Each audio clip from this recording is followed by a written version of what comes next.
Bonjour à toutes et à tous, voici une nouvelle vidéo, cette fois-ci sur Mandrake Linux, donc un petit historique, voilà des systèmes d'exploitation Linux qui datent de quelques temps, en l'occurrence ça il s'agira de Mandrake Linux 4.5, sorti en 2004. Alors pourquoi 2004 alors qu'il y en a eu d'autres de sorties avant? Tout simplement parce que c'est la version que j'ai réussi à installer, les autres ne voulaient pas fonctionner sur la machine virtuelle VirtualBox, mais ça n'empêche en rien que l'on va pouvoir le tester et voir un petit peu ce qu'il y avait à l'intérieur. On oubliera Internet étant donné que ça n'a pas voulu s'installer dessus correctement, mais bon, c'est pas grave. Le navigateur y est et c'est le principal. À l'époque, on avait donc Ubuntu qui est ici, Ubuntu 4 aussi, la toute première version sortie d'Ubuntu, donc avec une vidéo que j'avais fait auparavant. Et à l'époque, donc c'est ce que je disais aussi sur cette vidéo, on avait des machines pas super puissante avec souvent de la mémoire à 512 mégas, une petite carte graphique sympathique de 64 mégas octets et mégabits je veux dire, et aussi on va dire des processeurs à faible fréquence, en l'occurrence des trucs qui faisaient 1 GHz et un petit peu plus. Déjà c'était une belle machine et avec une configuration telle que l'on a là, qui fonctionnait super bien sur XP, on a on va dire presque une bête de guerre, sauf éventuellement avec la mémoire vidéo qu'on pouvait monter un petit peu pour pouvoir faire du jeu vidéo, mais déjà c'était une belle machine pour l'époque. Voilà, voilà. Le disque dur il est configuré en IDE, l'ancienne version bien évidemment des branchements disque dur qui s'est passé maintenant en SATA 1, 2 et 3. Voilà pour augmenter la vitesse et la capacité des disques durs. Voilà, donc c'est ce que j'ai fait comme configuration et c'est ce que l'on avait à l'époque. Voilà, voilà. Donc on va tout simplement l'allumer et voir un petit peu ça, à quoi ça ressemblait à l'époque. Donc le système date de 2004. Voilà, donc là on a le grub qui est assez graphique en l'occurrence. Et on va le laisser charger. Donc déjà avec une charte graphique complètement différente de ce que de ce qu'on avait l'habitude d'avoir. Voilà, donc là avec quelque chose qui est très sympathique à voir quand même au niveau du démarrage. Et au niveau de l'installation, c'est une installation graphique assez simple en l'occurrence, un petit peu comme ce que faisait Ubuntu même à ses débuts. Voilà, voilà. Donc on va le laisser démarrer tout simplement. Donc c'est KDE 3, voilà, et une ancienne version de ce fameux bureau qui est passé en version 4 et en version 5 très récemment. Voilà, donc là on retrouve vraiment le chargement du KDE, hein. Donc voilà, il y a même un petit son de démarrage très sympathique qui fait un petit peu hip-hop parce qu'on peut pas l'entendre, mais voilà, voilà. Donc, voilà comment ça se présente. Donc, les icônes ici, le menu, les petites icônes de lancement rapide, la fameuse partie avec les doubles bureaux, et là, d'autres icônes, l'heure, la date et tout, le son, tout est là, et là, on peut l'afficher ou le cacher. Voilà, voilà. Donc, on va aller sur le menu. Donc, j'avais changé un petit peu le thème du système là vite fait pour le tester. Donc, là, ce que je vais faire, c'est tout simplement aller chercher les paramètres du système et voir ce que ça faisait à l'époque. Comme consommation au niveau de la RAM. Hop, c'est celui-là. Donc là on est à vide, 165 mégas de RAM utilisés, 166, bon c'est monté d'un coup, peu importe. Donc voilà, c'est quand même assez conséquent pour l'époque, pour du Linux, hein, bien évidemment. Donc ça, c'était vraiment pas mal déjà d'avoir une consommation telle qu'elle. Donc c'était assez élevé en l'occurrence, voilà voilà. Donc comment ça se présentait? On va ouvrir tout simplement déjà un gestionnaire de fichiers, hop, voilà. Donc là on a Conqueror, donc comme ça on va voir en même temps Conqueror qui est aussi un navigateur internet en l'occurrence. Donc il se présente comme ça, on a nos fichiers, on peut faire clic droit, créer nouveau dossier, fichier, tel que l'on veut. Voilà, on peut ouvrir des fichiers, voilà, on a l'option pour décompresser les fichiers déjà active. Voilà, et là si je fais propriété, bon, on ne doit pas avoir énormément de choses à part les propriétés de mon dossier. Voilà, voilà. Si je fais dans Windows, voilà, je peux tout simplement faire un split view, donc tout simplement pour, comment ça s'appelle, j'ai oublié, séparer l'écran en deux, ou sinon tout simplement ajouter un nouvel onglet, parce qu'il y avait déjà ça à l'époque. Donc carrément un nouvel onglet sur le gestionnaire de fichiers. Donc c'était vraiment pas mal déjà pour l'époque. C'est Dolphin qui a pris la suite de Conqueror, et Conqueror va peut-être être amené éventuellement à disparaître, ou si ce n'est pas pour disparaître, vraiment rester en navigateur web, je sais pas, on verra la suite, mais Dolphin a vraiment pris la suite.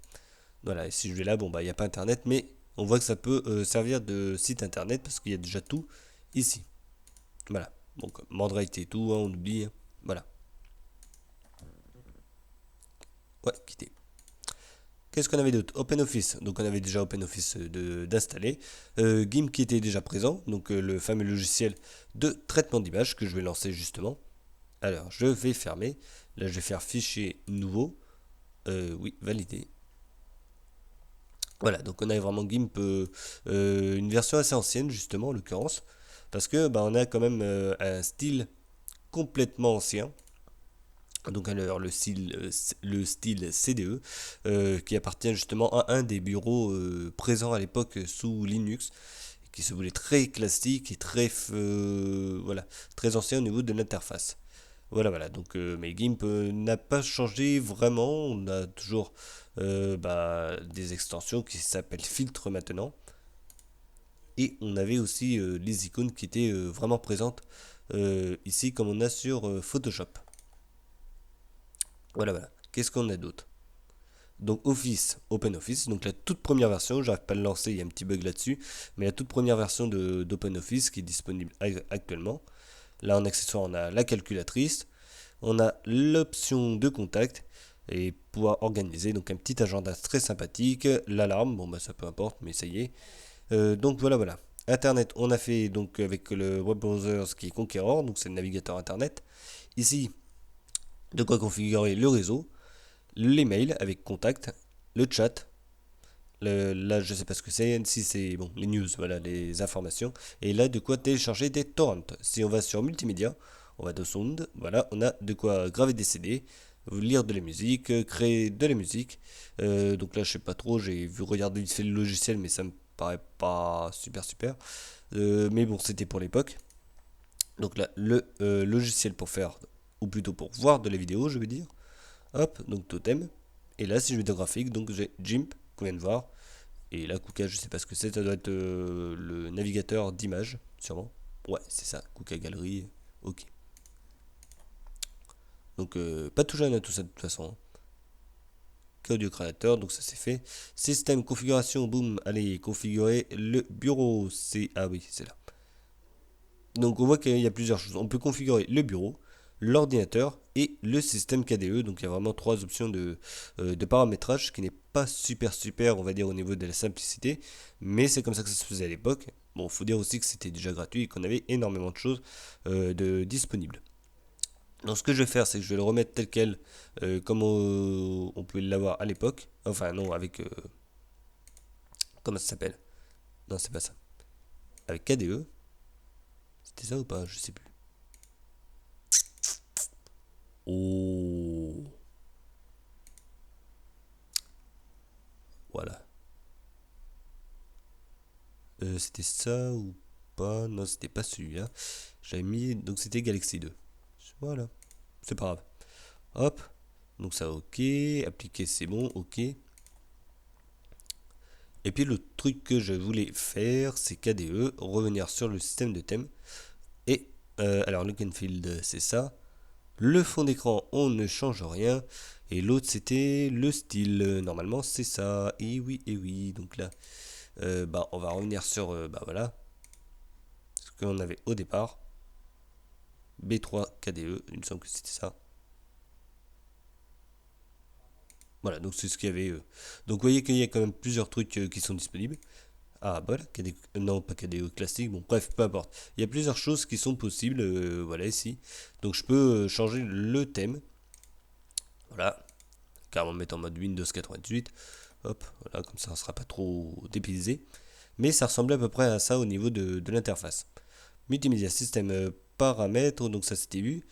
On avait donc la possibilité de configurer le clavier, les composants, bon bah ça voilà, les informations sur la mémoire et tout. Samba, donc ça c'est pour créer des serveurs. Voilà. Donc look and field, je sais pas... Oui, on n'a pas le truc direct. Non. Nested. Voilà, on peut changer aussi le panel. Donc ça, c'est tout simplement la barre des tâches qui se trouve en bas. La mettre en haut, en bas à gauche. Voir l'apparence. Voilà, voir le menu. La cacher ou la laisser telle quelle. Donc ça, je vais l'enlever en... Voilà, voilà. Annuler. Mais je peux aussi le faire ici. Voilà. Donc là, oui, c'est ça. Là, je peux changer le papier peint. Donc avec des... Bah d'accord, je remets la même. Vraiment des vieilles images, hein, très anciens, on va dire. Mais bon, peu importe. Voilà. Oh, Minecraft. Ah bah voilà. Ça, c'est cool, ça. Hop. Le fond, donc voilà, les icônes et tout, tout est ici. Donc ça, c'est pour voir ce que je veux ou pas faire apparaître. Voilà. Le multibureau. Zut. Ici, on peut en rajouter jusqu'à 16. Ici, c'est pour voir la location des fichiers. Et là, le screensaver, donc c'est tout simplement l'écran de veille. Voilà. Donc qu'est-ce qu'on a d'autre? Donc ça, on est sur le clic droit de toute façon. Configurer le bureau, donc on a vu, c'est bon. Voilà, voilà. Et je crois qu'on a fait à peu près le tour. Donc non, il y a d'autres applications, donc voilà, que j'avais pas vu. Donc de quoi programmer un éditeur de texte. Hop. Bon bah les finances, quelques jeux qui sont disponibles et un peu de documentation pour savoir comment fonctionne ce système KDE. Voilà, voilà. Donc là par contre on a vraiment tout fait. Il y a le terminal, voilà, console qui est toujours d'actualité. Là de quoi décompresser ou pas des fichiers. Donc Arc toujours là, toujours présent. Là trouver des fichiers et là le monitoring. Donc pour voir comment ça se passe à l'intérieur de la machine en temps réel. Voilà, voilà. Donc de toute façon la configuration on a vu. Là de quoi changer les paramètres ou plutôt ajouter du matériel. Donc comme une souris par exemple parce qu'à l'époque c'était pas aussi simple d'en ajouter une. Configurer l'ordinateur si je fais ça. Donc il faut rentrer le mot de passe. Et là on a une autre partie. Voilà, démarrage, point de montage, enfin tout est ici. Voilà, c'est pratique. Hop, voilà. Donc là vous voyez que si je fais ça, on a vraiment tout de disponible. Ah, c'est en bas.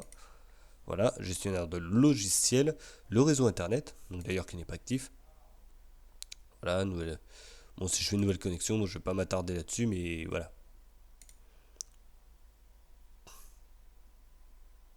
Connexion par câble, peut-être. Je sais pas si je suis suivant. Hop, voilà. Ah, si, il l'a repéré. Ouais, suivant.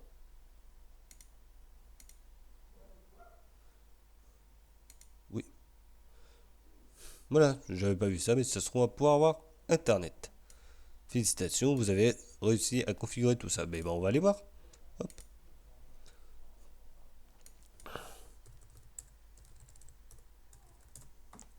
Non, ça ne l'a pas pris. Bon, bref, peu importe. Donc tout est ici, voilà, ça, on va l'éteindre, mince. Hop. Voilà, voilà, donc des fichiers, tout est ici. Donc au moins, on a vu un petit peu comment ça se passait. Donc de toute façon, c'est comme ça que j'ai connu les premiers systèmes Linux. Donc c'était vraiment Mandrake Linux que j'ai connu sur des vieilles machines, justement. Et ça ressemblait vraiment à ça. On a quand même des icônes qui sont brillantes et tout. Un thème qui est assez classique au départ, sauf qu'on peut le changer un petit peu, mais bon, voilà. Qu'est-ce que l'on a d'autre? Bah voilà, moi à l'époque, ce que j'avais connu, c'était aussi la souris, ou plutôt le curseur, qu'on pouvait déplacer à l'aide du clavier numérique, parce que justement, sur ces machines sur lesquelles était installé le système, il fallait bien évidemment coder ou faire du codage pour pouvoir installer la souris, ce qui n'était vraiment pas pratique à l'époque et pas du tout intuitif par rapport à ce que l'on a maintenant. Maintenant, on met la souris, c'est en USB, on câble ou plutôt on branche et ça part directement voilà, comme il le faut et ça démarre de suite là, au niveau de la souris. Donc voilà, bon bah ça c'est une petite histoire, mais c'est de l'ancien. Voilà, voilà. Donc comme ça, on aura vu un petit peu ce qui se passait à l'époque. Donc c'était en 2004 que c'était sorti, cette version-là, donc la 4.5. Et bah déjà, il y avait un petit peu de design. Et si je veux vraiment aller sur le vrai KDE, donc au niveau du thème, je vais aller dans configuration, et c'est dans Style. Voilà. Oui, c'est ça. Donc, alors est-ce que j'ai vraiment la version qui va avec KDE? Ça, je sais plus exactement. Alors, KDE Céramique. Ah, voilà. Donc, c'est celui-là. Donc, appliquer. Vous voyez aussi, ça, j'avais pas dit, mais on a des petits effets qui sont disponibles au niveau du graphique. Voilà. Et l'autre, KDE, hop. On va mettre carrément la vraie version de KDE 3. Et là, pour le coup, on a vraiment quelque chose qui ressemble à ce que l'on avait à l'époque sous KDE 3. Zut, agrandir. Voilà, donc quelque chose qui brillait un petit peu quand même. Bon, ça allait, c'était pas super moche non plus, quoi. Je veux dire, bon, après, il y avait quand même pas mal de choses. Et là, le jaune, on peut le configurer avec le mode de couleur. On peut le mettre en bleu, en jaune, en rouge, quelle que soit la couleur. Donc, franchement, c'était vraiment pas mal à l'époque. Et normalement, le dock en bas, lui-même, brillait un petit peu. Donc, voilà, ça, c'était histoire de parler un petit peu du thème de KDE. Voilà, quand je disais les couleurs. Alors c'est céramique, donc c'est KDE par défaut. Voilà, appliqué. Et là on a vraiment le thème de couleur que l'on doit avoir sur KDE exactement. Voilà, enfin, voilà pour vraiment faire avec le thème, vraiment. Donc vraiment quelque chose de très sympa. Voilà, hop, ok. Et là on a vraiment le thème en lui-même. Voilà, bah, je crois que de toute façon on a parlé de tout, c'est sûr, c'est clair même. Là si je fais clic droit, voilà, on a quelque chose, c'était vraiment pas mal à l'époque. Mais par contre, voilà, KDE, non, Mandrake Linux, au départ, il démarrait avec un style assez classique, même si KDE 3, à l'époque, acceptait vraiment un design quand même très sympa au niveau du thème. Donc voilà, des belles icônes, un bon petit design très sympathique. Voilà. Et là, si je fais éteindre, bon bah voilà, je peux éteindre l'ordinateur de cette manière.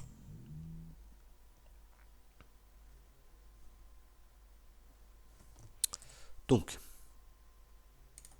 voilà, donc ça c'est fait. Maintenant, ce qu'on va voir, c'est justement un bureau qui, justement, se veut exactement le même que celui que l'on vient de voir, donc c'est-à-dire Trinity Desktop, qui est tout simplement la même chose que KDE 3.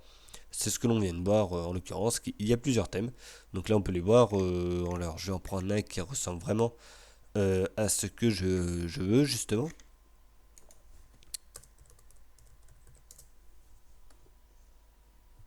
Ah mince, c'est pas ça. C'est thème. Oh, mais je sais bien écrire, dis-moi.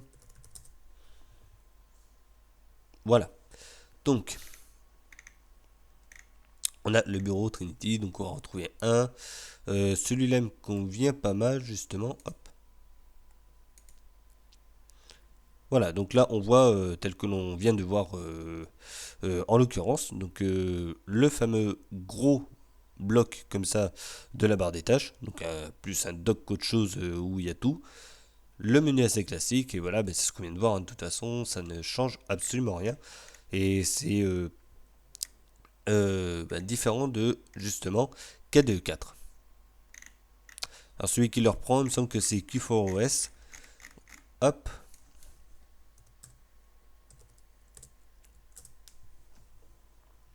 Et lui, il est basé uniquement sur justement ce fameux bureau. Donc là, je vais ouvrir ça et je vais mettre en taille réelle. Voilà. Donc, on a vraiment un univers qui fonctionne avec, on va dire, l'ancienne version de KDE, donc KDE 3, mais avec un bureau plutôt moderne. Tout est repris de ce que l'on avait à l'époque. Voilà, mais entre guillemets, un petit peu modifié, mais on va se retrouver avec vraiment la même chose que KDE 3. Voilà. Donc là, je vais l'éteindre parce que c'est un peu tout seul le petit. Ouais. Voilà. Donc c'est fini pour la vidéo. Donc là, je vais m'arrêter là. Mais au moins, on a pu voir ce qui se passait à l'époque, donc en 2004, au niveau de KDE. Donc qui était vraiment déjà pas mal au niveau de l'avancée, que ce soit graphique ou même du fait qu'on ait vraiment tous les logiciels d'installer. Ubuntu étant arrivé au même moment, qui était déjà lui aussi assez avant-gardiste. Mais bon, bah, on avait déjà quelques choix entre des systèmes et plutôt des bureaux un peu plus anciens et des nouveaux bureaux qui apparaissaient justement pour être beaucoup plus sympa au niveau visuel. Donc voilà, et surtout au niveau de l'installation, au niveau de l'utilisation aussi, c'était assez intuitif. Ubuntu arrivant après, justement, lui était encore plus intuitif que ce fameux KDE.